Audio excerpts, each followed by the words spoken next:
Welcome to Mornings with Patricia. Happy Thursday. I'm sitting here and the sun is starting to set and it's Wednesday evening. And I'm going in my mind all day long, what am I going to talk about? And I think what I want to talk about is the question, am I doing it right? And I always say, to my students and the congregation, you can't get this right and you can't get this wrong. It's just what it is. Whatever it is you're experiencing or going through is exactly what it is. It's not about right or wrong. It's about being present with the experience. But I think, perhaps we think there's some sort of a template or a blueprint that we can go by that said, this is Patricia's life. And Patricia, if you do it this way, you're doing it right. And if you're not, well, then you're maybe off base a little bit. But I have to tell you, every experience I've had, whether it's been good or not so good sometimes, really has brought this amazing learning into my life, or an understanding.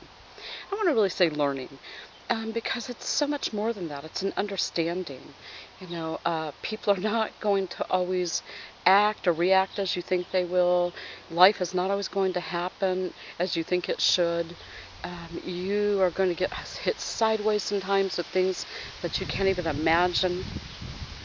And then you're going to decide in those moments, how to act. But I think if there's a blueprint at all, okay, if there's any sort of blueprint that I could talk about at all, it's about thinking ahead of time how we want to be. So what I mean by that is I was talking with a friend this morning who's going through a tremendous amount of things and is an amazing teacher.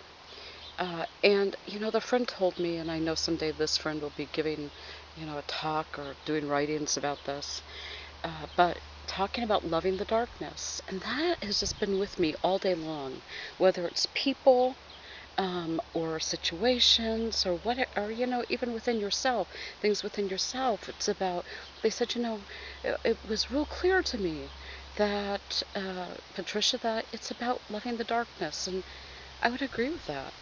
I would agree. They talk about loving the shadow self, but I'm not really just talking about that. I'm talking about whatever it is around you, whatever you have judgment or struggle with, either within or outside of yourself, is shining that beautiful light. And again, and I forget her name, but the woman who wrote the book, Dying to Be Me, when she had the near-death experience, she says it was like she realized the human experience is kind of like being in the warehouse and shining a little, pin light around. You're only going to get a little bit of it.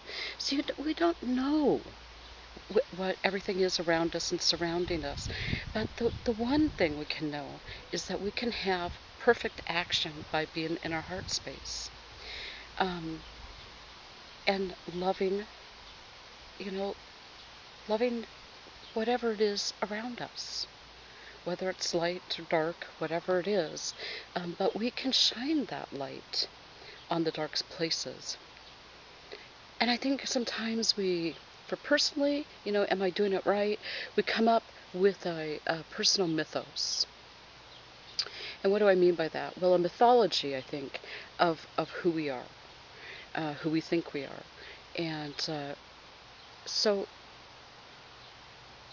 and we work off that, right? And so if you're thinking about who you are, who are you around other people? Who are you when you're alone? How do you perceive yourself? How do others perceive you? You could be like a sleuth, a spiritual sleuth, and go on a fact-finding mission about yourself. I know when I do this and write it down, I'm amazed at what I find out. Both, the things that feel great and don't feel so great. Wow, okay. I thought I had pretty much conquered impatience. And then I notice here and there some impatience cropping up. I think, oh, and I'm not judging that. I just think, oh, this is an opportunity to be more patient. So one of the ways that I've started doing that is anytime that I feel impatience coming up, I would just take a nice breath. And most of the time I just won't comment on things, because it's like, well, I don't have to have a judgment or be impatient with other people's perceptions or anything else. I can just be in my heart space and, allow that to flow through the universe however it is.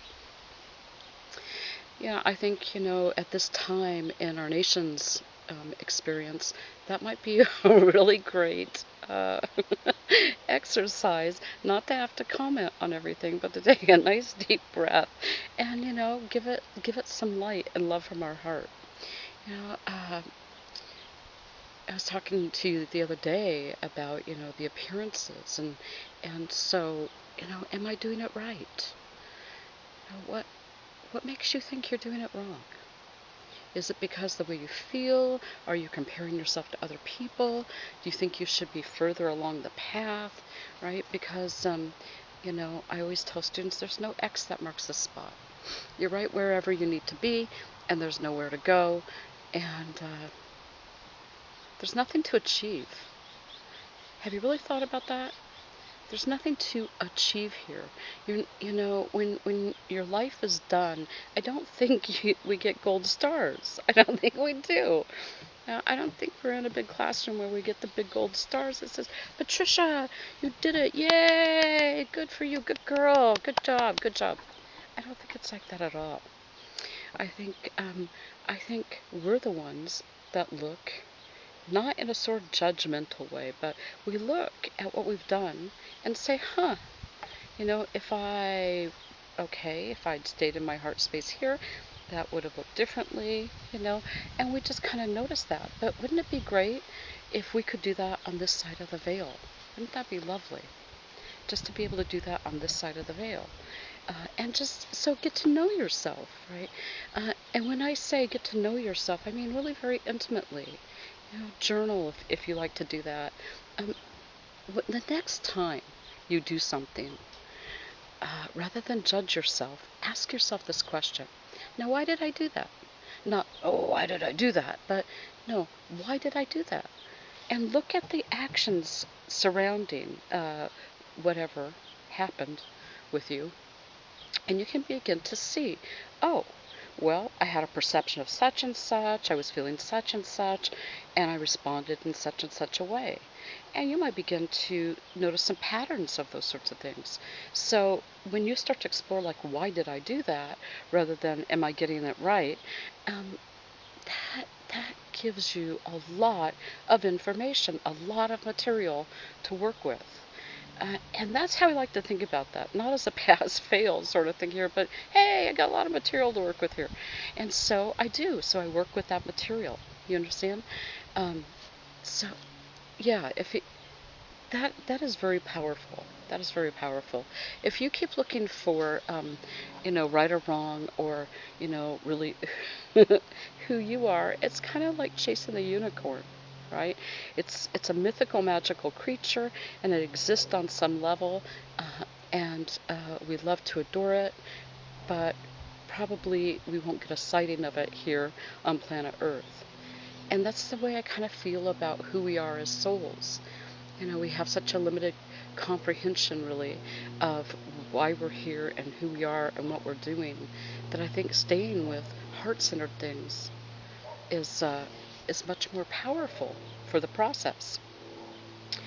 Heart-centered things like, why did I choose that? Why did I do that? Right? You know, when you get in a very difficult situation, and you either take a breath and don't comment. I mean, if it's a very high-strung situation, before you take an action, say to yourself, what would I like to do next? What kind of outcome would I like to see happen here?